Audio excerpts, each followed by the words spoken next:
السلام علیکم، آپ دیکھ رہے ہیں ہورائزن نیوز HD۔ خبر شامل کرتے ہیں بہاولپور سے۔ خدمت خلق آرگنائزیشن کے بانی و چیئرمین عمر سیف المعروف انوکھا لاڈلا اور ضلع صدر بہاولپور رانا محمد یوسف کی آرگنائزیشن کے دفتر پر سید عمر شاہ اور PMLN UC 12 کے سابقہ چیئرمین ایڈوکیٹ بلال بلوچ سے میٹنگ اور آرگنائزیشن کے دفتر کی افتتاحی تقریب ہوئی۔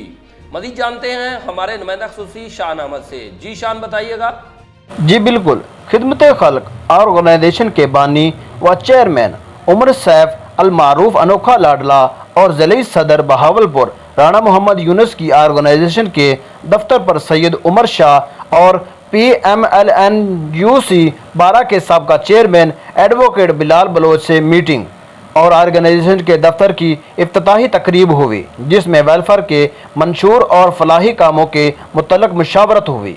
دوران میٹنگ امجد بلال الفلاح فوڈ پروگرام شوجہ آباد کے صدر، میڈیکل پرووائڈر کے نائب صدر عمر ساجد خان، الفلاح فوڈ پروگرام کے چیئرمین رائس سجاد، PMLN کے ورکر و دیگر موجود تھے۔ میٹنگ کے بعد آرگنائزیشن کے آفس طے ہونے پر کیک بھی کاٹا گیا۔ آرگنائزیشن کے بانی نے کہا کہ نوجوانوں ضرور حصہ لیں، کیونکہ نوجوانوں کا جذبہ ہمارا حوصلہ ہے۔